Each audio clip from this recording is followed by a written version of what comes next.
We walked down the back stairs, a couple floors from the roof. Eric opened the door marked third floor, motioning with his hand for me to enter ahead of him. I nodded, smiling as I pass him walking into the carpeted hallway. He closes the door behind us and points to the left. I'm in 3B right there, miss. I giggle as we turn to walk to his door. He uses the key this time, so the lock didn't suffer the same fate as the door on the roof. He held the door open for me, smiling, allowing me to pass into his apartment. He closes the door and walks away from me, turning on the lights in the kitchen, stepping over then to the counter to prepare the coffee pot as I remain in place, just taking in the space. Eric's apartment was not lavish, but was tasteful in decoration. Very clean, as I'd expect from a supernatural in the human realm. Scratch that. My first year I had an ogre roommate, and she was a bit messier than I could handle. Okay, bad apples. Anyways, the apartment was simple, yet definitely not as sparse as a college dorm room or someone just starting out on their own.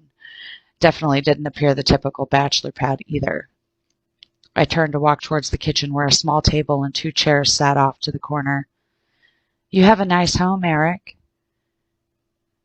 He meets my eyes with a smile. Thank you, Ashley.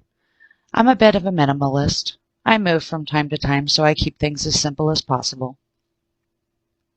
I take a seat at the table as he grabs coffee mugs from the cupboard and a sugar bowl, placing the items on a tray to carry over.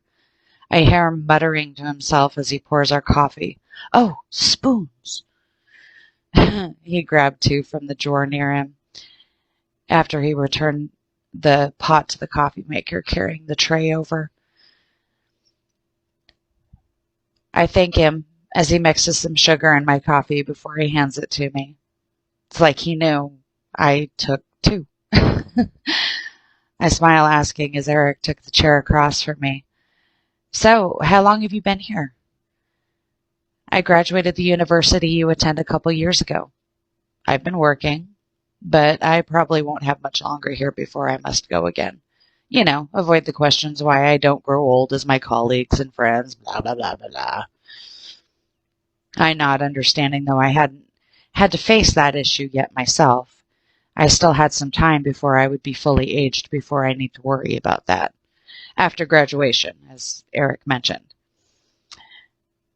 That is the best gift of being a vampire. Forever 21. I look forward to it. I can imagine that can be difficult over time, as long as we can live. I know to be able to stay as long as my family has in one place, allowing me to grow with my friends. My parents have taken measures to appear older, though people still ask my mother who her surgeon is. I clear my throat. I assume you are older than you appear if you've moved a lot? I question Eric, and he just chuckles. Not that much older than you, newbie. However, yes, I have moved a couple times. I stick around long enough to get a degree, spend a couple years at a job, and then I get an offer that takes me somewhere else. I live a bit nomadic compared to others.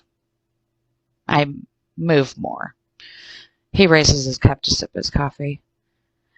You bump into interesting people from time to time that way.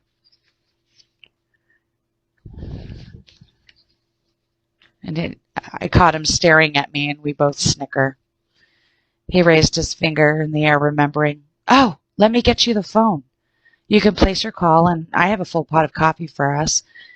Didn't you have a backpack when I saw you earlier? His face looked concerned.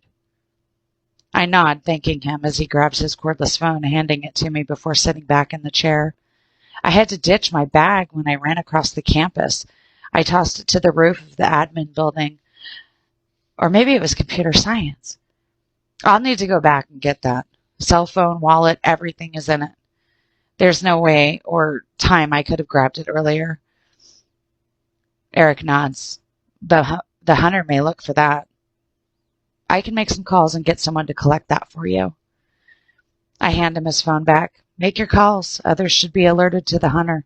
I was just going to call my parents. Eric's fingers brush against mine as he takes the phone, causing us both to blush as we smile. Brilliant idea, actually. I have a few friends that can gather information about him and let us know if there are others in the area that may be of concern, Eric mentioned, clearing his throat. I sip my coffee as he places a few calls. First call, his friend agreed to rush my bag over to the apartment so we could fill him in on the details. The other calls were passing on the information about the hunter and asking for assistance. He ends his last call with a smile.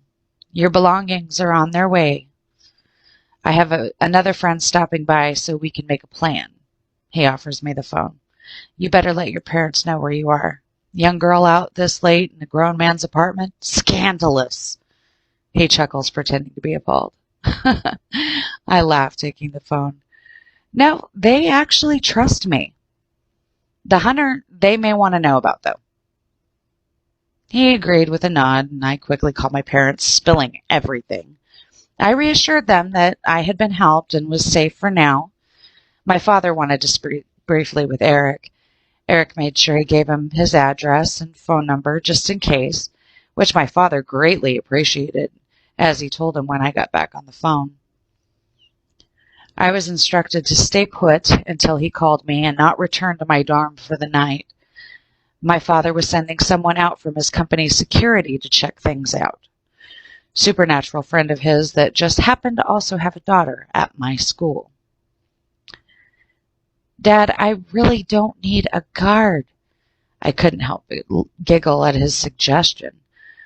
Nevertheless, he insisted I have someone around for a couple days until the hunter could be located and turned over to the proper authorities.